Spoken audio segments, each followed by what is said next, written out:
everyone. Welcome back to the channel of Lingua Franca Institute Advanced Spoken English.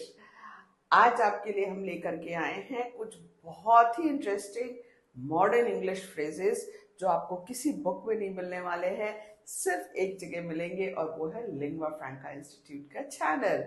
क्योंकि बहुत सारे ऐसे लोग हमको मिलते हैं जो बोलते हैं कि ट्रांसलेशन करना तो फिर भी आ गया है, बट इंग्लिश का लेवल अप कैसे करें, या फिर कुछ फ्रेजेस ऐसे होने चाहिए जो थोड़े से अच्छे सुनने में लगे और हमारी भाषा सुंदर लगे। इनके लिए जो लोग अपने इंग्लिश का लेवल अप करना चाहते हैं और बिल्कुल मॉडर्न इंग्लिश से कनेक्टेड रहना चाहते हैं, अपडेटेड रहना चाहते हैं, उन सब के लिए आज का वीडियो बहुत इंपॉर्टेंट है। पूरा वीडियो एंड तक जरूर देखिएगा क्योंकि लास्ट में इन सारे सेंटेंसेस की आपको एक लिस्ट भी मिलने वाली है और अब आपके लिए वो सारे phrases with meaning and examples आने वाले हैं। बट उसके भी पहले आप लोगों का एक छोटा सा काम कि इस चैनल को सब्सक्राइब करें और बेल आइकन को प्रेस कर ले, जिससे नेक्स्ट वीडियो जब भी अपलोड हो तो आपको मिलता रहे। Alright, let's begin. तो आज हम स्टार्ट कर रहे हैं मॉडर्न इंग्लिश के कुछ लेटेस्ट फ्रेजेस जो आप यूज कर सकते हैं अपने डेली कॉन्वर्जेशन में, अपनी कॉन्वर्जेशन स्किल्स को और इम्प्रूव और एनहांस करने के लिए। तो सबसे पहले, you might as well do it. इसका meaning, there is no reason you should not do it, या कोई कारण नहीं है कि इस काम को ना किया जाए। ये थोड़ा सा नेगेटिव सेंस में यूज होता है कि जैसे इतना तो कर ही चुके, अब आगे भी कर लो। जब इस सेंस में आप बात करना चाहते हो तो वहां बोलेंगे you might as well do it. Second है कम अराउंड। कम अराउंड यानी अपनी मीनिंग इसकी होगी to return to a former condition और कम टू सेंस और चेंज द डायरेक्शन, यानी जो पहले सोचा था उससे कुछ अलग करना, अपनी बातों को चेंज करना और जो सामने वाला चाहता है उसके अकॉर्डिंग बातों को मान जाना। Next, pull strings. It means to ask for favours और टू एक्सर्ट हिडन कंट्रोल और इन्फ्लुएंस। किसी काम को करने के लिए अपने प्रभाव का इस्तेमाल करना, किसी को पता न चले लेकिन अपने प्रभावों का इस्तेमाल करके अपना काम निकालना। नेक्स्ट, थिंग्स फॉल अपार्ट, यानी किसी प्रेशर में सकम टू स्ट्रेस और ब्रेक डाउन, मेंटली अपसेट होना, परेशान होना, इस सेंस में यूज कर सकते हैं things fall apart. Next, get it straight. You have to make the situation clear और come to an understanding. That it means get it straight. Get the ducks in a row. It means to be thoroughly prepared or organized. Think it through. Think it through का मतलब होगा to consider all the possible options and effects of doing something. Think about something very carefully and then start doing it.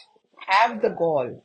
It means to have the courage in a negative sense, जहाँ पे आप बोले कि उसकी इतनी हिम्मत है कि वो मुझसे ऐसे बात करे, सो वहां पे यूज करते हैं he has got the gall, he has the gall to speak to me like this.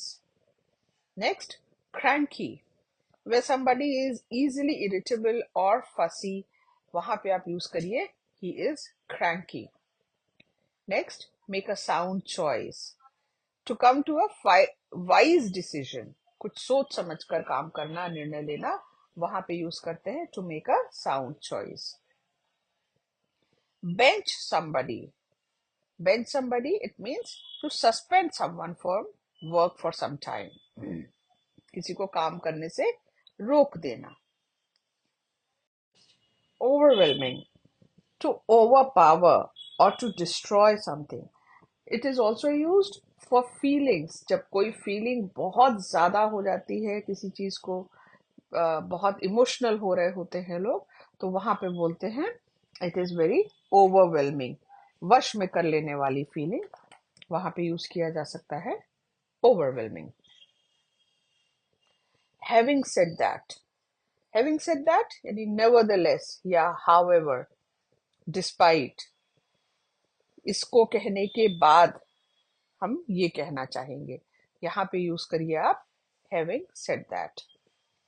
Put in a tight spot, to be in a difficult situation, मुश्किल में डालना, वहां पे यूज करिए आप put in a tight spot. Don't push, don't push का मतलब don't expect anything more, whatever has been done is done, don't expect more, जितना मिल गया उतना हो गया, वो बहुत है, इससे ज्यादा नहीं उम्मीद करना। A curve ball, it means something very unexpected, something happening without any anticipation, बिना सोचे बिना जाने कुछ अचानक से हो जाए, अचानक, वहां पे यूज करिए a curve ball. He threw a curve ball by saying that he is going for a vacation. Next, let's circle back on this. इसको यूज करिए जब आप किसी से ये कहना चाहते हैं let us discuss this again with more info. As in जब कोई और ज्यादा इंफॉर्मेशन हो जाएगी तब इस पर हम दोबारा बात करेंगे। अ basket case, basket case is a hopeless matter, जिसमें कोई भी उम्मीद न रह जाए उसे कहते हैं a basket case. Next, sit on the fence, sit on the fence का मतलब to avoid making a decision और चॉइस, यानी कुछ ना निर्णय कर पाने की स्थिति। Straighten up, it means to set the room or place in order, even your house, मतलब घर या कमरे को व्यवस्थित करना, ठीक करना, जैसे मेहमान आने के पहले घर ठीक किया जाता है वैसे ही उसको बोलते हैं straighten up.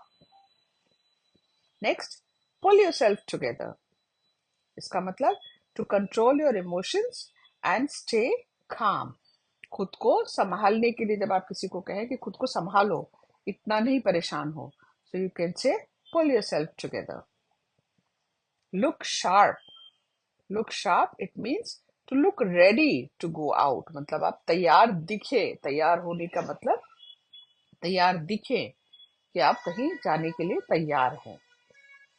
Be on the edge, it means on the verge of breaking down, मतलब जब कोई बस बिखरने की स्थिति में हो रहा हो, जिसकी मानसिक स्थिति बहुत खराब हो रही हो, तो उस जगह कहा जाता है कि he is just on the edge. grab a bite, grab a bite का मतलब to eat something quickly, जल्दी से कुछ खा लेना, कहीं जाने के पहले, कुछ मीटिंग होने के पहले जल्दी से कुछ फटाफट खा लेना, वहां पे बोलेंगे grab a bite. Ball park, ball park का मतलब अप्रोक्सीमेटली, यानी अ रफ अमाउंट, लगभग किसी चीज के बारे में आप उसका चार्ज या उसके रेट्स अगर फिक्स कर रहे हो तो वहां पे बोलते हैं a ball park amount. Stalling, stalling का मतलब होता है टू पोस्टपोन और डिले समथिंग, डेलिबरेटली, वो भी जानबूझ करके देर करना, वहां पे यूज करिए स्टॉलिंग। नेक्स्ट, सल्किंग, सल्किंग यानी मुंह बनाना, to feel bad about something, वहां पे यूज करते हैं टू सल्क या sulking. Breathing down the neck, it means be on the head of somebody, जैसे हिंदी में आप बोलते हैं ना सर पर सवार होना, वहां पे यूज करते हैं breathing down the neck. Out of your hair, not bother any more, इसका meaning don't bother any more, मतलब किसी को परेशान करना बंद कर देना, वहां पे यूज करते हैं out of your hair. Clear out the things means to clarify a situation, साफ साफ बात करना, चीजों को क्लियर कर लेना, आपस में डिस्कस करके उसको क्लैरिफाई कर लेना। Exchange pleasantries, which means to communicate formally and cordially, केवल औपचारिक मधुर वार्तालाप करना, उसको कहा जाता है to exchange formalities और pleasantries. You and me, इसका मतलब let's keep it a secret, so जो भी बात हम लोग कर रहे हैं वो किसी और से ना कहना। Do small talk, to talk about something which is not very important, यानी इधर उधर की बातें करना, कोई ऐसी बहुत गंभीर विषय पे ना बात करना, छोटी मोटी इधर उधर की बातें करना, उसको कहते हैं to do small talk. Know of him और हर, इसका मतलब to know someone from someone, directly किसी को नहीं जानना, बट किसी के बारे में कम जानकारी होना या उसको सिर्फ दूर से जानना, उसके बारे में जानना बट उसको डायरेक्टली आप नहीं जानते, तो आप कह सकते हैं आई नो ऑफ हिम या I know of her. Happen to see him, to see someone accidentally, मतलब अचानक कोई कहीं दिख जाए तो वहां बोल सकते हैं I happen to see him at the airport, मतलब आपको पता नहीं था कि वो एयरपोर्ट पे होगा बट आपको वो दिखा कोई, तो वहां यूज करिए हैपन टू सी हिम। तो आज के ये जितने भी फ्रेजेस हैं इनको आप नोट डाउन जरूर कर लीजिएगा और कोशिश करिएगा कि इसको आप अपनी डेली कम्युनिकेशन में यूज करिए, और आप देखिएगा कि आपकी लैंग्वेज का लेवल बहुत इम्प्रूव हो जाएगा, बहुत बेटर हो जाएगा पहले से। और इसी तरीके के और वीडियोस के लिए वॉच चैनल, सेव,